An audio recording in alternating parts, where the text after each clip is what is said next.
मंडल में जो बुध है यह सूर्य के चारों ओर चक्र लगाने में 88 दिनों का समय लेता है और अपने अक्ष पर, इसमें देखिए दो गतियों को आप हमेशा ध्यान रखिएगा। एक गति वह जो सूर्य के चारों ओर घूमता है, इसको हम परिभ्रमक गति या परिक्रमण गति या रिवॉल्यूशन पीरियड बोलते हैं।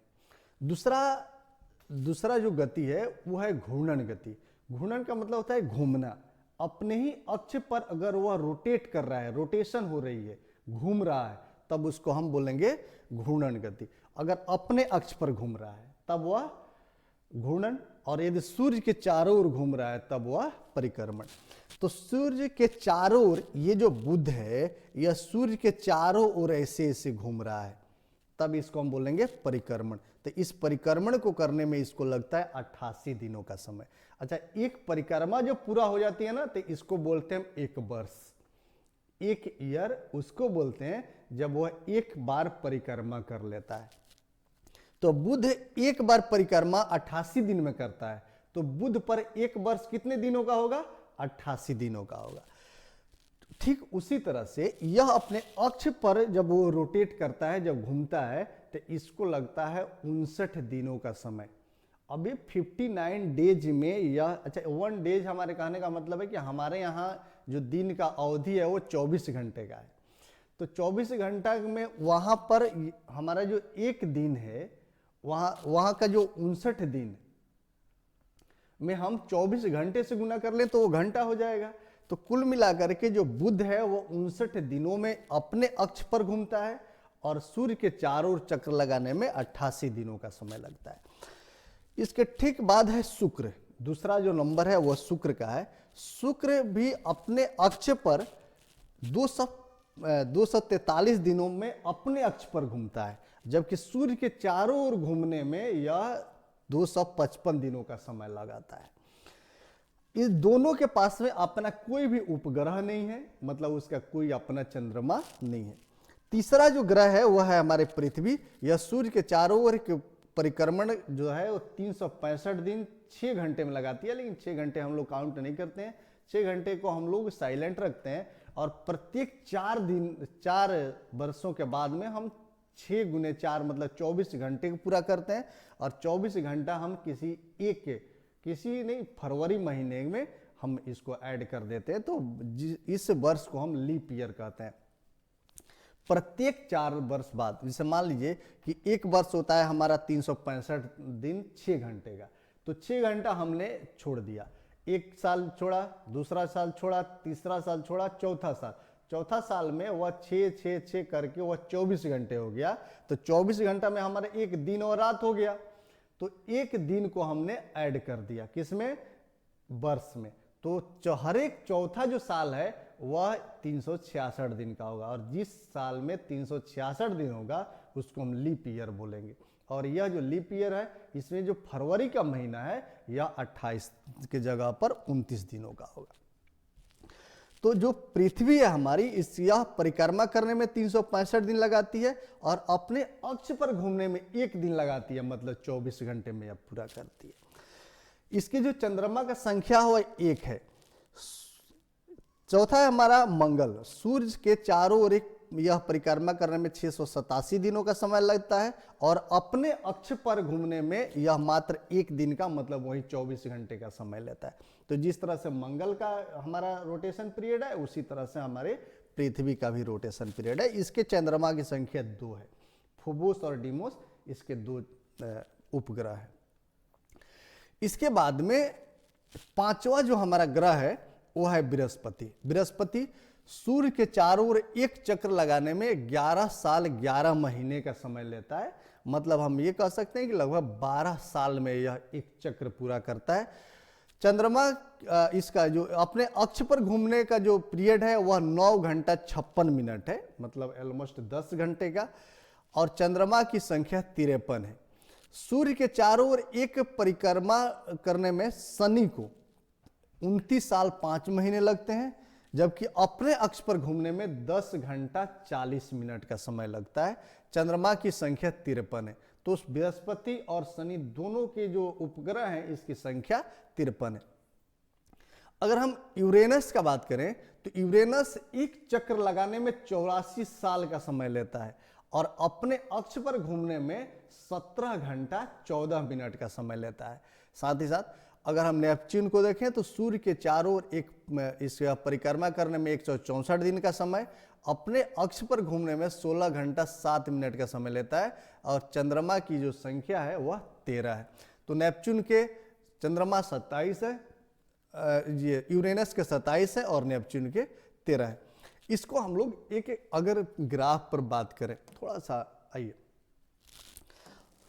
इजी वे में थोड़ा सा हम लोग इसको डिस्कस करते हैं। इसे मान लीजिए कि हमारा ये सूरज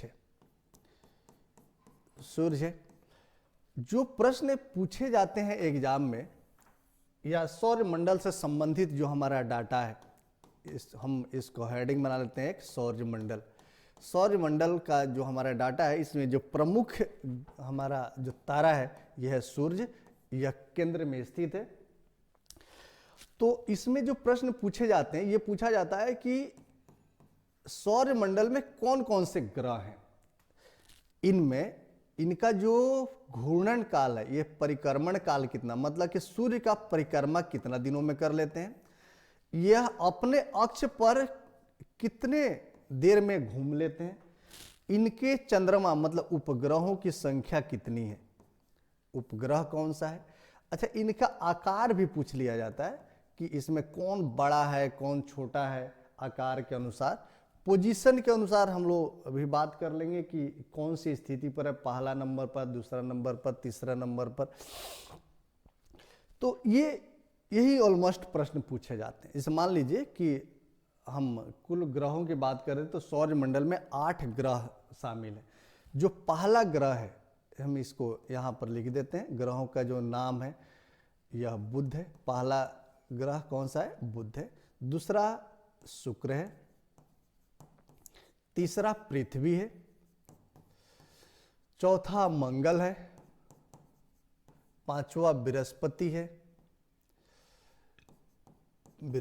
है, छठा शनि है, सातवां अरुण है और आठवां वरुण है। कुल मिलाकर के 8 यही हमारे ग्रह हैं। अच्छा, अगर इस आकार का हम लोग बात करें तो सबसे जो बड़ा है ना वो हमारा बृहस्पति है। 1 नंबर पर इसको रखें, 1 नंबर पर कौन सा है, बृहस्पति। इसमें घटते हुए क्रम में है 4। जैसे शनि जो है वह 2 नंबर पर, अरुण 3 नंबर पर, वरुण 4 नंबर पर। अच्छा, 5वां नंबर हमारे पृथ्वी का है, तो हम आ गए सीधे 5 पर। 6ठा नंबर इसमें शुक्र का है, 6ठा नंबर शुक्र का है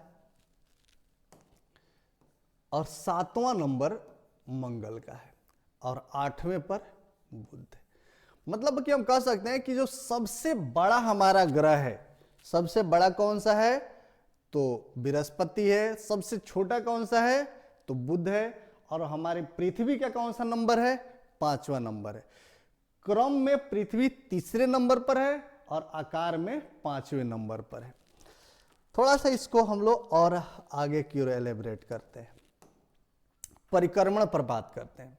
परिक्रमा करने में बुध को, जिसे परिक्रमा का मतलब हो गया कि सूर्य के चारों ओर घूमना, तो सूर्य के चारों ओर घूमने में इसको लगता है 88 दिन।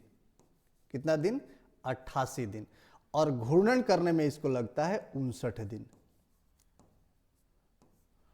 बुध को सूर्य के चारों ओर घूमने में 88 दिन और अपने अक्ष पर घूमने में 59 दिन।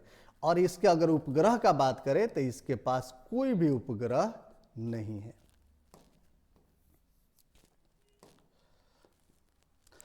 अच्छा, शुक्र को बात करें हम, शुक्र को सूर्य के चारों ओर जो घूमने में समय लगता है, ये लगता है 255 दिनों का समय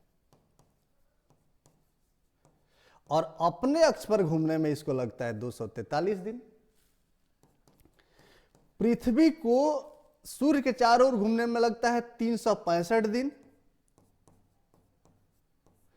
और अपने अक्ष पर घूमने में लगता है इसको 24 घंटा, मतलब 1 दिन कह सकते हैं इसको।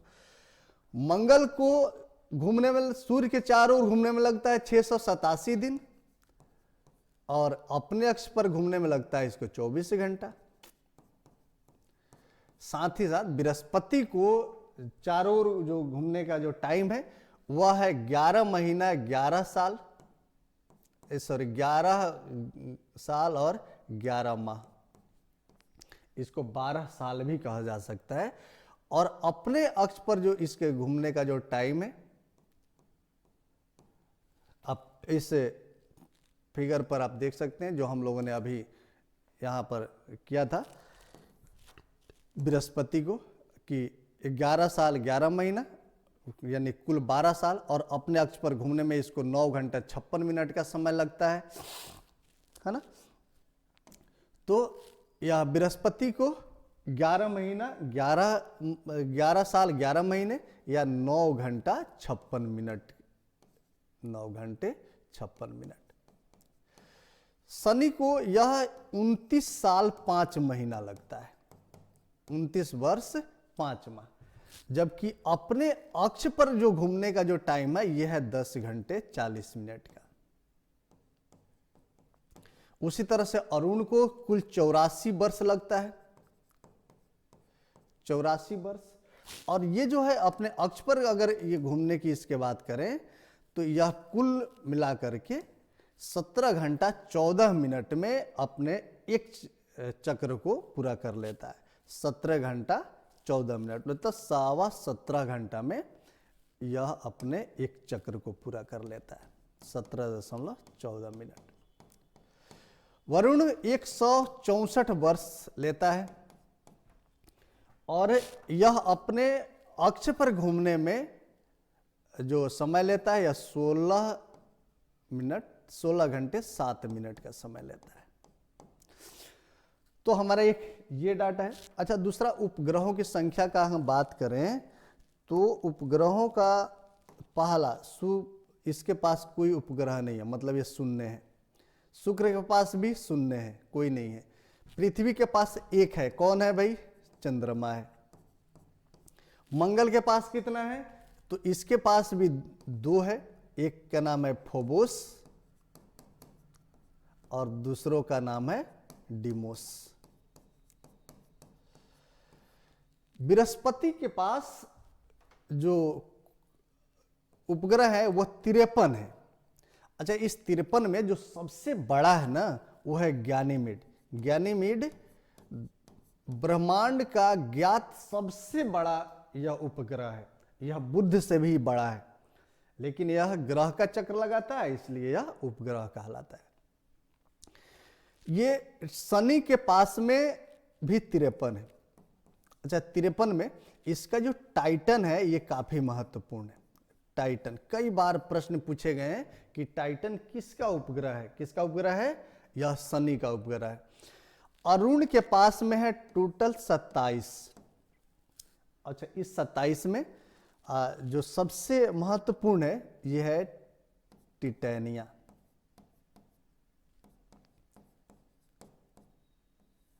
और वरुण के पास है कुल 13, जिसमें ट्राइटन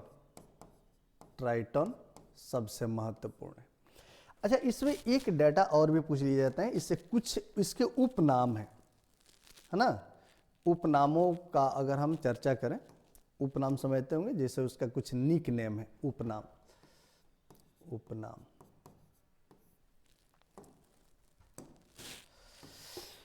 अच्छा, तो उपनाम में जो बुध है ना यह सबसे नजदीक का तारा इसको बोलते हैं। नजदीक का तारा। अच्छा, इसी को हम बोलते हैं तीव्र ग्रह। तो इसको 2 इसका उपनाम है, एक हो गया नजदीक का तारा और दूसरा हो गया तीव्र ग्रह। अच्छा, शुक्र जो है ना ये है गर्म ग्रह। गर्म ग्रह इसलिए है काहे कि यह सूर्य से काफी मात्रा में ऊष्मा प्राप्त करता है और यह काफी गर्म हो जाता है। इसको जुड़वा बहन भी बोलते हैं। क्या बोलते हैं? जुड़वा बहन। इसको सांझ का तारा भी बोलते हैं, सांझ का तारा, भोर का तारा भी इसे कहते हैं, भोर का तारा। अच्छा, पृथ्वी से संबंधित अगर इसका उपनाम देना तो इसको हम बोलते हैं नीला ग्रह, क्योंकि पृथ्वी का जो 2/3 हिस्सा है वह जल से घिरा हुआ है और 1/3 पर काफी मात्रा में जंगल उपलब्ध है, तो इसके कारण पृथ्वी को अगर बाहरी हम प्लैनेट से देखें तो यह नीला दिखाई देता है। मंगल को हम बोलते हैं लाल ग्रह, आयरन ऑक्साइड की मात्रा है इस पर, इसलिए इसको हम लाल ग्रह बोलते हैं। बृहस्पति को बोलते हैं पीला ग्रह, यह हो गया पीला ग्रह। शनि को बोलते हैं काला ग्रह, शनि का 7.5 ही चढ़ जाता है लोगों का, काला वस्त्र धारण करते हैं, देखा होगा आपने। हमें ये बात समझ में आज तक नहीं आई कि इतना करोड़ों किलोमीटर दूर रह करके ये यहाँ के एक तुच्छ मानव पर अपना 7.5 कैसे चढ़ा देते हैं, किस तरह से उनका प्रभाव हमारे जीवन के लिए काल बन जाता है। तो इनको हम बोलते हैं काला ग्रह, काला ग्रह बोलते हैं। अरुण को हम बोलते हैं हरा ग्रह और इसको बोलते हैं लेटा ग्रह। तो यही हमारा एक ग्राफ है। इस ग्राफ से बाहर से सौरमंडल से प्रश्न नहीं पूछे जाते हैं। आप इसको नोटसेट में डाउनलोड कर सकते हैं, नोटसेट में इसको नोट कर लीजिए, या फिर हमारे ऐप पर यह इसका नोट्स मौजूद है, आप वहाँ से डाउनलोड भी कर सकते हैं। आप प्ले स्टोर पर जाइएगा, ICS IAS अकेडमी का ऐप डाउनलोड कर लीजिए और ऐप से आप वहाँ पर बहुत सारे नोट्स मौजूद है, आप वहाँ से इसको ले सकते हैं। आगे हम लोग फिर अभी चलते हैं NCERT वाले सेक्शन में। आगे सौरमंडल में अब उन सारे चीज़ों के बारे में दिया गया, जैसे सूर्य यह बहुत बड़ा है, यह अत्यधिक गर्म गैसों से बना है, इसका खिंचाव बल इससे सौरमंडल को बांधे रखता है। सूर्य सौरमंडल के प्रकाश उष्मा का एकमात्र स्रोत है, लेकिन हम इसकी अत्यधिक तेज उष्मा को महसूस नहीं करते हैं, क्योंकि इस सबसे नज़दीक का तारा होने के बावजूद यह हमसे बहुत दूर है, यह हमसे लगभग 15 करोड़ किलोमीटर दूर है। ग्रहों में हमारे सौर मंडल में 8 ग्रह हैं और इनके सूर्य के से दूरी के अनुसार अगर देखें तो पहले बुध, शुक्र, पृथ्वी, मंगल, बृहस्पति, शनि, यूरेनस और नेपच्यून आता है, जिसको अभी हम लोगों ने डिस्कस किया।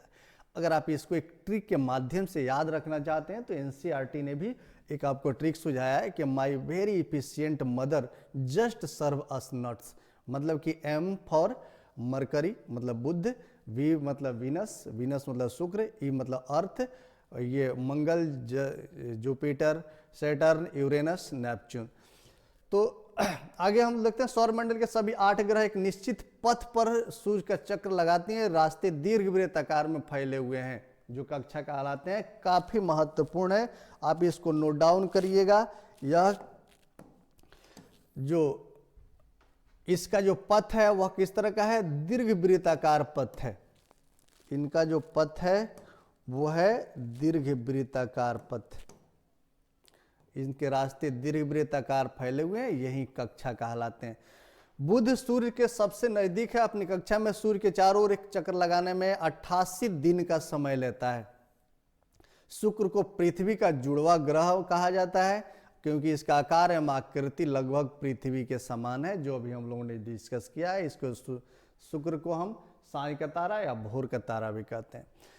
अभी तक प्लूटो को भी एक ग्रह माना जाता था, जो 9वां ग्रह के रूप में हम जानते थे, परंतु अंतर्राष्ट्रीय खगोलीय संगठन के अपनी बैठक अगस्त 2006 में यह निर्णय लिया गया कि कुछ समय पहले खोजे गए निर्णय लिया गया कि इस प्लूटो को हम ग्रह के रूप में शामिल नहीं कर सकते हैं, इसको हम 52 ग्रह के रूप में शामिल कर दिए। तो कुल मिलाकर के इसमें एक डाटा निकल के आया कि खगोलीय जो संगठन है उसका अंतर्राष्ट्रीय सम्मेलन में यह निर्णय लिया गया 2006 में कि प्लूटो को ग्रहों की सूची से बाहर कर दिया जाए। तो कुल 9 ग्रहों में से एक प्लूटो को हटा देने से कुल ग्रहों की संख्या 8 रह गई। प्लूटो एक 52वां ग्रह कहा जा सकता है। हम लोग आगे की ओर बढ़ते हैं। पृथ्वी से संबंधित इसमें कुछ डाटा दिया गया है। पृथ्वी को हम भूभाग, ये देखिए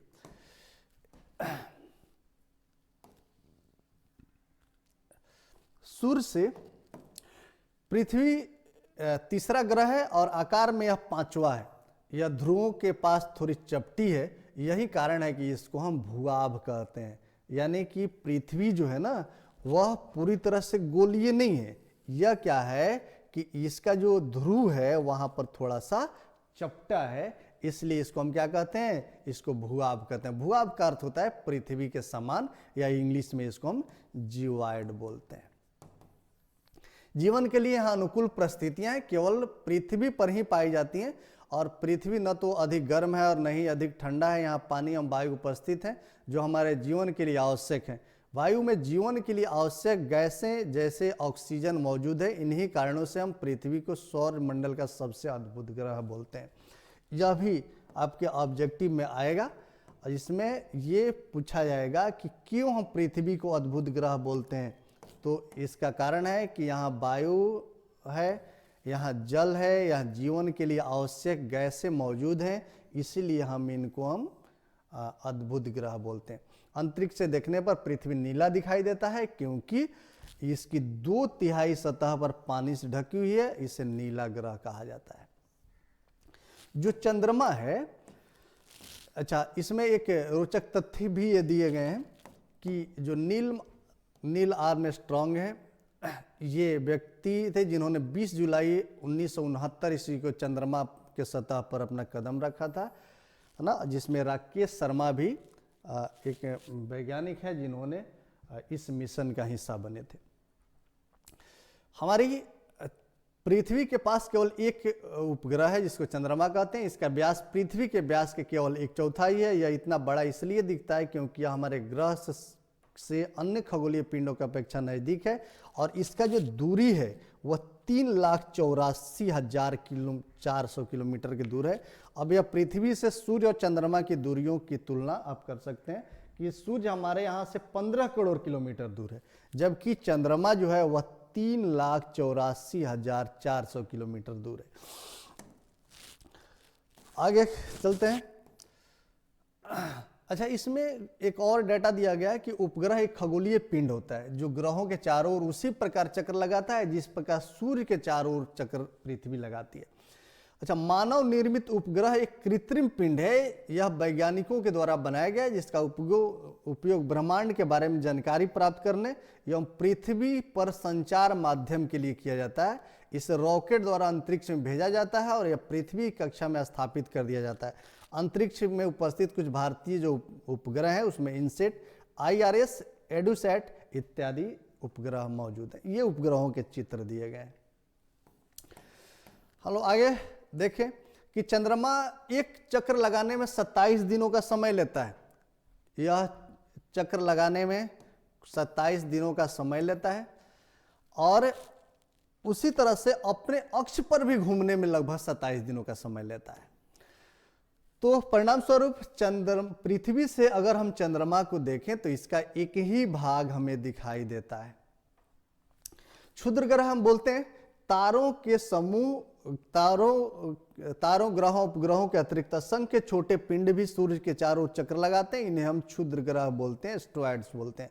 यह मंगल एवं बृहस्पति की कक्षाओं में पाए जाते हैं और वैज्ञानिकों के अनुसार क्षुद्र ग्रह के ही भाग होते हैं जो बहुत वर्ष पहले विस्फोट के बाद ग्रहों से टूटकर अलग हो गए थे। जैसे अगर आपने यहाँ पर देखा है, अगर थोड़ा सा हम यहाँ बात करें तो मंगल और बृहस्पति के बीच में एक पट्टी है। इस पट्टी को हम क्षुद्र ग्रहों के पट्टी बोलते हैं। यह है, यहाँ क्षुद्र ग्रह है, क्षुद्र ग्रह। अच्छा, क्षुद्र ग्रहों के जो इधर वाला भाग है इसको हम आंतरिक ग्रह बोलते हैं। आंतरिक ग्रह मतलब 4 हो गए आंतरिक ग्रह, और इसके जो बाद वाला है इसको हम बोलते हैं बाह्य ग्रह। इसको हम बृहस्पतीय ग्रह भी बोलते हैं और ये आंतरिक वाले को पार्थिव ग्रह भी बोलते हैं। तो आप इसको नोट कर सकते हैं कि ये पार्थिव ग्रह, आंतरिक ग्रह इसको बोलेंगे बृहस्पतीय ग्रह या ये बाह्य ग्रह। यहां पर आते हैं तो यहां क्षुद्र ग्रह उल्का पिंड। अच्छा, उल्का पिंडों को आपने देखा होगा कि यही जो क्षुद्र ग्रह है, छोटे छोटे जो उसमें से निकला हुआ जो भाग है वह उल्का पिंड कहलाता है। ये भी सूर्य के चारों ओर चक्कर लगाता है। लेकिन कभी कभी क्या होता है कि जो प्लैनेट्स हैं, जो ग्रह हैं बड़े बड़े, उनके गुरुत्वाकर्षणीय क्षेत्र में इनके आ जाने के कारण यह उससे ग्रह की ओर आकर्षित होने लगते हैं और जाकर के, जैसे मान लो कि पृथ्वी से आकर्षित हो गए, तो पृथ्वी की तरफ जैसे ही आकर्षित हुए ना, तो पृथ्वी के वायुमंडल में जब ये प्रवेश करते हैं तो यहाँ घर्षण के कारण, यहाँ जो धूल कण है, यहाँ जो वायु है, इससे घर्षण होकर के उसमें आग लग जाती है और वो पूरी तरह से जल करके नष्ट हो करके पृथ्वी पर गिर जाते हैं। इसके अलावा भी जितने भी जैसे चंद्रमा है, शुक्र है, ये बृहस्पति है, मंगल है, तो वहाँ पर भी काफ़ी मात्रा में यह गिरते रहते हैं। काफ़ी मात्रा में बृहस्पति और जो मंगल है, इस क्षेत्र में इनके गिरने की जो क्रियाएं हैं यह सबसे ज़्यादा होती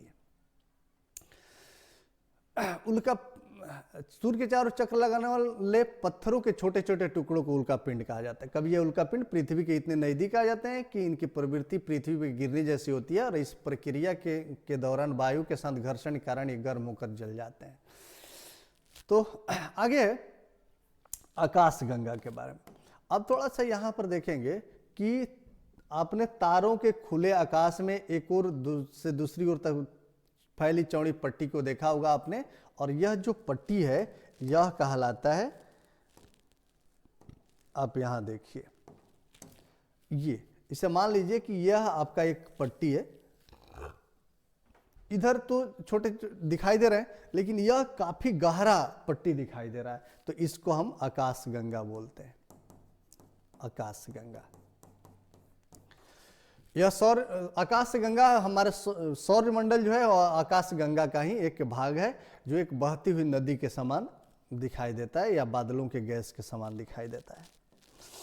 थोड़ा सा हम लोग आगे की ओर बढ़े अगर, तो आकाशगंगाएं मिलकर के ब्रह्मांड का निर्माण करती हैं। ब्रह्मांड की विशालता की कल्पना अत्यधिक कठिन है।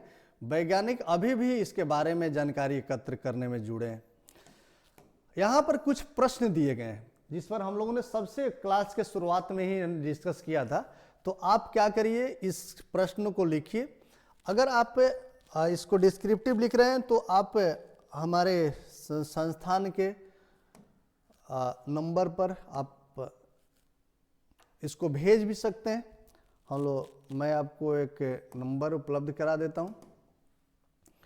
ये जो प्रश्न है इसको आप 9473090300 ये व्हाट्सएप नंबर है संस्थान का। आप चाहे तो आप इन प्रश्नों को लिख करके और इस पर व्हाट्सएप करेंगे, हमारे एक्सपर्ट उसको चेक करके आपको फिर से इसका रिप्लाई देंगे।